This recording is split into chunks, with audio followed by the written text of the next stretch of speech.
En el contexto de la gratitud, tengo una pregunta para ustedes. ¿Cuál es la roca más grande del mundo? ¿Cuál es la roca más grande del mundo? ¿Alguna vez se lo habían preguntado cuál es la roca más grande del mundo? Preguntas interesantes. Fíjense que dicen que el monolito, el tercer monolito más grande del mundo es la Peña de Bernal. Dicen, pero yo descubrí que no, pero se las digo. Estuve investigando cuál es la piedra, el monolito más grande del mundo, y les voy a presentar una cuenta regresiva. En segundo lugar está Pan de Azúcar. Este se encuentra en Río de Janeiro y es una roca. Cuando hablamos de monolito, no hablamos de una montaña, hablamos de una estructura, es una piedra, ¿ok? Que mide 396 metros de altura. Está altota. Me recordó la piedra del Peñol en Colombia, que desafortunadamente no quedó entre los favorecidos en esta votación. Esa es la segunda más grande.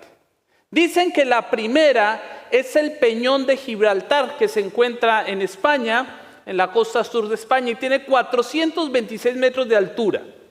¿Y por qué les digo que desafortunadamente la Peña de Bernal no quedó? Porque resulta que me puse a profundizar más y encontré que hay dos más grandes. La siguiente, que es más grande, es en Mauritania, Ben Amera. Y si es así, parece una sola roca, si se dan cuenta. Y tiene 633 metros de altura. ¿Se imaginan cuánto tiene la primera? ¿Alguien se animaría a decir cuánto mide la primera? Alguien que me diga un número. Un monolito, es decir, una sola piedra. ¿Cuánto? 700 para no irnos tan alto. No, está en Australia. Uluru. Tiene 348 metros de altura, pero fíjense que la han estudiado y para abajo, hacia abajo, tiene 2.5 kilómetros la piedra. Así que lo que estamos viendo parece un témpano de hielo. Ya que los témpanos de hielo vemos una parte arriba del agua, pero es más grande lo que está abajo. Y esta tiene 9.4 kilómetros de contorno. Está en el centro de Australia. Un piedronón loco, diría un amigo mío. Rocas. Piedras. ¿Y por qué en un programa de gratitud quiero hablarles de piedras, de rocas? Porque hay una historia muy interesante que quiero compartir con ustedes, que se encuentra en la Biblia y que está en el libro de Samuel. Y quiero invitarlos para que vayamos al libro de Samuel. En el libro de Samuel, capítulo 7. Voy a tratar de resumir un poco la historia para que podamos centrarnos en lo que quiero dejarles, pero los invito para que lean el libro de Samuel. El libro de Samuel es bien interesante. El primer libro de Samuel es un libro que trae elementos muy ricos para leer, y si ustedes cuando lo leen tratan de crear la historia en su mente, van a crear una producción que ni Hollywood va a poder hacer. Así que los invito para que lean este libro. Primera de Samuel, el capítulo 7. Como antecedente, resulta que en tiempo del sacerdote, el arca del pacto había sido llevada cautiva. Los israelitas se habían apartado de Dios, habían hecho lo que muchos cristianos desafortunadamente hacemos hoy día, que es que decimos, sí, yo creo en Dios, pero también tengo mis diosesitos aquí chiquitos. Y había habido una mezcla. Los israelitas seguían a Dios, pero tenían otros dioses, y entonces se enfrentan contra los filisteos que los estaban atacando y dicen, bueno, pues como siempre llevemos el arca, porque el arca es nuestro talismán, ¿sí? Y la pregunta interesante es, ¿cuántos de nosotros hemos dejado de confiar en Dios por confiar en talismanes? A veces convertimos cosas buenas en talismanes y creemos que esas cosas por sí tienen poder. Hay personas que creen que si su Biblia está abierta en el Salmo 91 en la casa no les va a pasar nada. Y sí, la Biblia es un libro sagrado. El Salmo 91 es un hermoso salmo. Pero no solo hay que tenerlo ahí, hay que leerlo, hay que vivirlo para que el ángel de Jehová esté a nuestro alrededor. Talismanes. Así que fueron a la guerra y llevaron el arca, pero el arca fue ¿qué? Fue tomada cautiva. Y es una historia interesante, no se las voy a expoliar, porque si no la han leído, léanla, es muy padre la historia, está en 1 Samuel capítulo 5, 6 y 6. Y resulta que traen el arca, y voy a invitarlos a que leamos a partir del versículo número 2 de 1 Samuel 7. Desde el día que llegó el arca a Kiriat Jearim, pasaron muchos días, 20 años, y toda la casa de Israel suspiraba. ¿Por quién? Por Jehová. Pero fíjense que cuando yo leí esto pensé, pues la gente decía, ay Dios, qué bueno es Dios. No. Más o menos habían pasado 20 años con el sacerdote Elí, donde el pueblo había contaminado las creencias. Y ahora, durante el tiempo de Samuel, aún otros 20 años, el pueblo estaba claudicando en su creencia en Dios. Y este tiempo habían sido sometidos por los filisteos. Y la gente se quejaba, como muchos de nosotros decimos, no, ay, Dios se olvidó de nosotros. Mira cómo nos está yendo de mal. Pero lo interesante es que el pecado había llegado tan profundo en el pueblo que aún las fiestas sagradas se habían dejado de hacer. Como muchos de nosotros que reclamamos a Dios cuando muchas veces estamos viviendo la consecuencia de alejarnos de Dios. 20 años pasaron y en un momento que no se nos narra qué lo motivó, dice el versículo 3, habló entonces Samuel a toda la casa de Israel diciendo, si de todo vuestro corazón os volvéis a Jehová, quitad de entre vosotros los dioses ajenos y Astarot, dedicad vuestros corazones a Jehová y servidles solo a él, y él os librará de las manos de los filisteos. Entonces los hijos de Israel quitaron a los Baales y a Astarot y sirvieron solo a Jehová. Luego dijo Samuel, reunid a todo Israel en Mizpa y lloraré por vosotros a Jehová. Qué bonito, una consagración, una semana de oración que tocó a los israelitas y dijeron a los hebreos, y dijeron vamos, se consagraron a Dios, quitaron todo aquello que los contaminaba y van a este hermoso lugar que era un lugar de reunión y deciden consagrarse a Dios. Y quizás muchos hemos experimentado eso. Y a veces podemos pensar equivocadamente que cuando yo decido ser fiel a Dios, todos mis problemas van a desaparecer. Y probablemente muchos de los hebreos pensaron lo mismo. Pero vamos a ver qué pasó.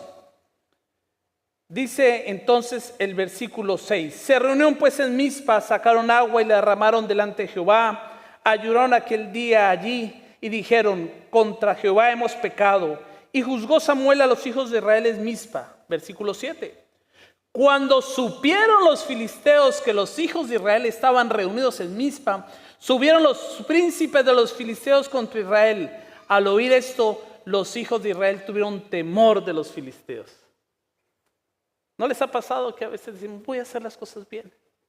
Y nos confiamos en que si hago las cosas bien, todos mis problemas van a desaparecer. Pues eso le pasó a los hijos del pueblo de Dios. Se reunieron en medio de una celebración de consagración. De pronto pasó lo que no querían que pasara. Los filisteos que los habían tenido sometidos se escucharon y dijeron, bueno, esto se reunieron para venir a la guerra, entonces ¿qué? Vamos a ir contra ellos. Sigamos leyendo. Entonces dijeron los hijos de Israel a Samuel, no ceses de clamar por nosotros a Jehová, nuestro Dios, para que nos guarde de la mano de los filisteos. Tomó pues Samuel el cordero de leche y lo sacrificó entero en holocausto a Jehová. Y clamó Samuel a Jehová por Israel, y Jehová lo escuchó. Mientras Samuel sacrificaba el holocausto, los filisteos llegaron para pelear contra los hijos de Israel. Pero Jehová tronó aquel día con gran estruendo sobre los filisteos, los atemorizó y fueron vencidos delante de Israel. Los hijos de Israel salieron de Mizpa, siguieron a los filisteos y los siguieron hasta abajo de Bet-car. Y entonces el versículo con el que quiero que nos quedemos en esta hora, que dice así. Tomó pues Samuel una piedra, la colocó entre Mizpa y Sen y le puso por nombre Ebenezer, porque dijo, hasta aquí nos ayudó Jehová. Notas interesantes. Deberíamos leerlo Eben Jaeser, esa sería la manera más correcta de leer esta palabra. Y yo siempre pensé que Ebenezer significaba hasta aquí nos ayuda Jehová, pero resulta que no encontré cosas interesantes. Ebenezer, como está marcado, y son dos palabras. La primera es Eben, que significa piedra. Pero resulta que esta palabra piedra en el hebreo viene de otra palabra y se los comparto nomás por cultura general. Es baná.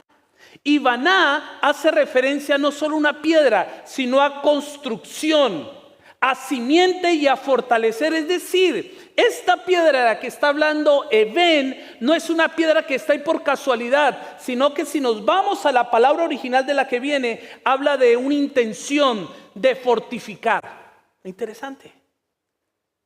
No es una piedra cualquiera, no es un guijarro que la llevó el agua y la abandonó en algún lugar. Es una piedra que tiene una intención, un propósito.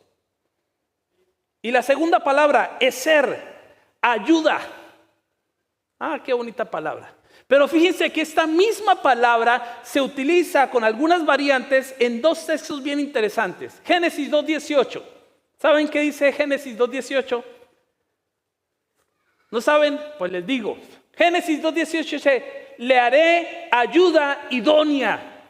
Cuando Dios decide darle la mujer a Adán, dice, le haré ayuda idónea. Es decir, no es cualquier ayuda, es una ayuda específica, es una ayuda que completa, que da sentido. Y también un salmo, y voy a pedir si alguien se lo sabe, que lo repita. Salmos 121:1. ¿Qué dice Salmo 121:1?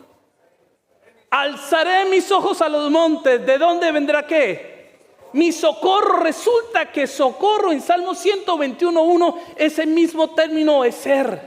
Así que fíjense lo interesante como Dios en su misericordia permite que los autores bíblicos tomen palabras que dan un sentido hermoso. Ebenecer no solo significa, literalmente es piedra de ayuda, pero significa una piedra que fue hecha con intención de proteger, de ayudar, con un propósito de socorrernos.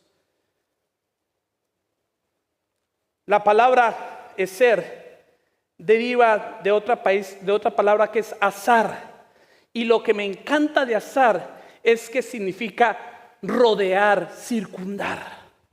Así que hermanos, cuando Samuel levanta esta piedra, lo que está haciendo es diciéndole al pueblo, este es un símbolo de que Dios tiene un propósito, de que Dios ha decidido, de que Dios ha actuado para protegernos, para darnos la ayuda que necesitamos y para cuidarnos y circundarnos. Y esta historia termina muy hermoso.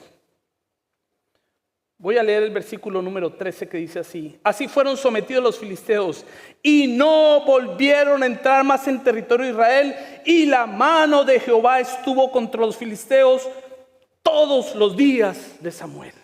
Ebenecer, piedra de ayuda.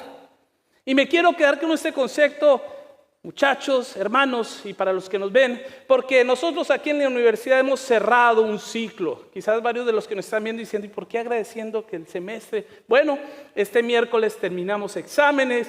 Algunos están agradecidos porque el jueves y el viernes presentaron extraordinario y pasaron su materia. Y entonces estamos cerrando el ciclo académico. Pero también es diciembre y es tiempo para agradecer a Dios por sus bendiciones. Y qué lindo pensar que de alguna manera simbólica o física, nosotros al final de los éxitos que hemos tenido y también de los desafíos que hemos enfrentado, podamos levantar un ebenecer. Y lo interesante es que la piedra no significa hasta aquí nos ayudó Jehová. La piedra dice Jehová protege. La piedra dice Jehová te rodea. Jehová es tu ayuda idónea, es lo que necesitas. Necesitamos un ebenecer. Necesitamos, hermanos, al final de este año, jóvenes al final del semestre, maestros al final de este semestre, tomar una decisión. Porque hay un texto que Elena G. de White tiene y que es muy hermoso, que dice así: al repasar la historia pasada puedo decir, alabado sea ¿quién? Al ver lo que el Señor ha hecho, me lleno de inspiración y de confianza en Cristo como director. No tenemos nada que temer del futuro, a menos que olvidemos la manera en que el Señor nos ha conducido y lo que nos ha enseñado en nuestra historia pasada. Así que quisiera que en esta tarde agradeciéramos a Dios y que clamáramos ebenecer, No solo porque Dios ha sido bueno con nosotros, sino porque Él promete seguir estando con nosotros. Porque cuando somos conscientes de que a pesar de los desafíos que hemos vivido, el Señor nos ha acompañado, entonces podemos ver con confianza hacia el futuro porque tenemos un Dios grande. Tenemos la roca más grande de todas, en la cual nosotros podemos construir. Ebenecer. Que Dios nos bendiga y que levantemos un Ebenecer para no olvidar cuán grande ha sido Dios en nuestras vidas, cuán bueno ha sido, y que aún en nuestras peores circunstancias el Señor se ha levantado y ha estado con nosotros. Así que en esta tarde clamemos al Señor y agradezcamos diciendo: Ebenecer, la roca eterna, ha estado con nosotros.